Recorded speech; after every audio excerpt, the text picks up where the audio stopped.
back to the Cognitive Awareness with a Touch of God podcast. Today's going to be episode 12, and we're going to be talking about why do we feel alone? So what is actually behind the feeling of being alone? There's a lot of emotional connection with it. Feeling alone is not really a fear of being without. It's more like a fear of being within. The fear of finding the truth behind it. And every situation and every struggle that we have is always internal. It's something deep within us, in our belief system. Alone is actually an emotion driven by the human desire to be attached to someone or to something. And that's in place of being happy within ourselves. An attachment is where the alone feeling comes from. There's 3 levels of attachment, folks. Attached, detached, and non-attachment. So how do you define the 3 forms of attachment? I'll try and make it simple. So being attached is a feeling of need. Yes, it might get a little deeper than that, but just for simplicity's sake, we just got to know that being attached is a feeling of need. It's something that we believe that we need in order to be happy, instead of finding that happiness within ourselves. Some examples would be like relationships, repetitive relationships, animals, pets. We tend to get attached to these animals. I'm not saying it's good or bad. I'm just saying we tend to get attached to our animals, our pets. And when they pass on, it just destroys us. How about food? Attachments to food. I love the taste of food and I love eating food. But if I have a food addiction, then I'm extremely attached to food. And of course, attachment to drugs, cars, stuff, houses, toys. Those are examples of attachments.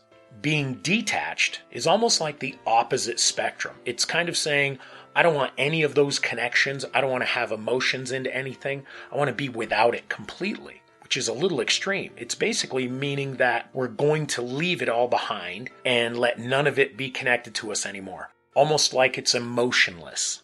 Some examples would be like never talking to a friend after you had an argument with them. Or if your pet dies, you feel no loss. Instead of excessive amount of loss, like being attached to it, being detached means that, whatever, it's just an animal, who cares? Boom, out it goes. Let me throw it out in the backyard, let the wolves come over and take care of it. Or living like a monk with no material things at all. I'm going to just stay away from everything. I'm never going to be attached to anything, so I'm just going to go up on this hill in the cold snow. I'm going to dig a hole, and that's where I'm going to stay because I'm not going to get attached to anything. So folks, that's the opposite spectrum. Now, the one in the middle is called being non-attached or non-attachment. It's basically a feeling of heartfelt disconnection with loving intentions. It's kind of like saying, we're going to have a divorce, it's going to be cordial, and both of us are happy about it. And that when the divorce is final, we kind of give each other a hug. And, years after, we're still calling each other up because we know we've experienced a beautiful thing together, but we just couldn't stay together. How about leaving a job that you cared about for a new opportunity? That's a pretty tough one for some people because they get attached to the people that are in there. But maybe the job was something that was fulfilling. However, they know they have a new opportunity that might be even more fulfilling. So it's okay to just leave the job, but you got to have some sort of connection to it, but not being attached to it. How about letting go of family members so that they themselves can heal and not drag you down with them? Because they're in your face all the time, it's harder for you to actually let go and to create a non-attachment. I love you. I care about you. But I can no longer help you. And I am not going to enable you. I'm not going to be your safety net. I have to be happy with me, so I can't have you bring me down anymore. How about letting a relationship end with no ill will? That's not just husband, wife, boyfriend, girlfriend. We're talking friendships. Can you do that? Can you let somebody go and not feel a desire to social media them? Oh, this person's such and they're such and such. Can you just let go of somebody and continue to feel the love for each other without being abusive to each other?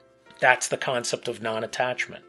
Now, our belief that we need something outside ourselves to be happy kind of devalues our feelings towards ourselves. It's essentially going to belittle our attempts at being happy within. We want to be happy, but if we need something else, then that means we're really not happy. And we're not happy with who we are. We can be happy and still let go of things. And having things are merely masks to cover up our true unhappiness. Having an addiction is a deeper form of being attached. When we blame our lack of happiness, our terrible life on the addiction we have, or on what the addiction does to us, then that shows us that we are in an attached state to that drug or that addiction. Practice becoming non-attached by evaluating where your inner happiness is so that you can no longer feel the aloneness. Give you some examples. In your heart of hearts, are you actually able to love yourself for who you are on the inside and not what you are on the outside? This is pretty important, folks, because we tend to show off how we look rather than how we feel. For the most part, it's because we're not ready to share the feelings, or we don't know how to share the feelings, and we might not even know how we feel. So it's hard for us to do that. So we cover it up with mascara, we cover it up with cleavage and ripped abs. Look at my new hairstyle, look at my face and how my face looks beautiful. We're covering things up. We're using the outside to hide from the inside. Now here's the thing, can you survive without your significant other? Can you survive for an hour without them?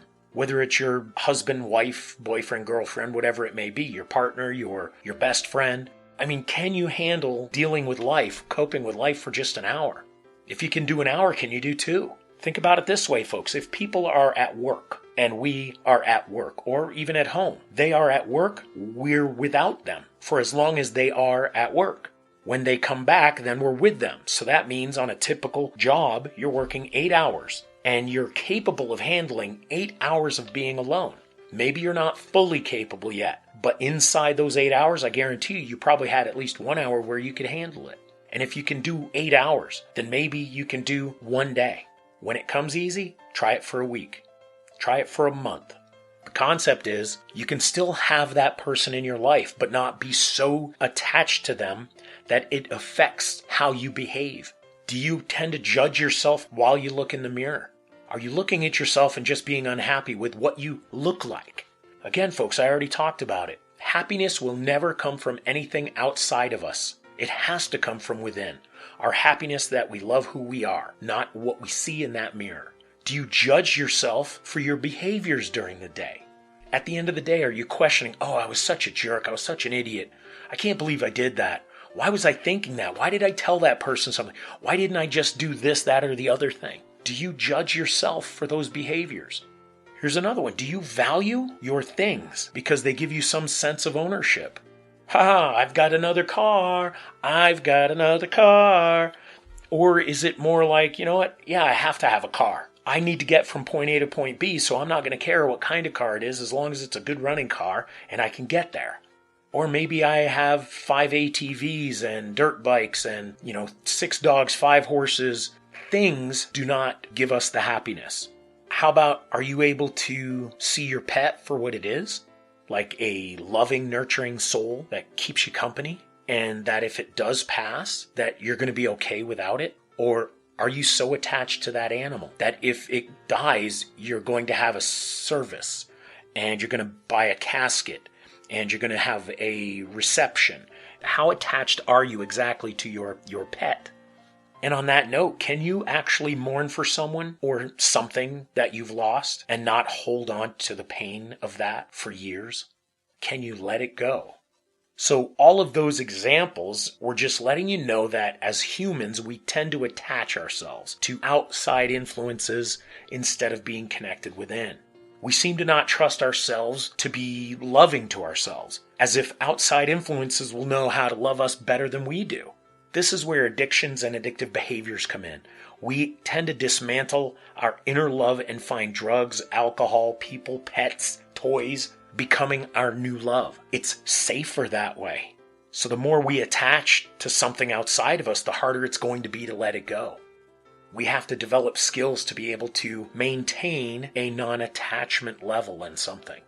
We forget that when we finally let go of our latest attachments, that we don't say, good job, nice, way to go, all right. But we tend to tell ourselves, man, we should have done that a long time ago. The amount of relief that comes with letting something go is astronomical compared to what grief you pull with it.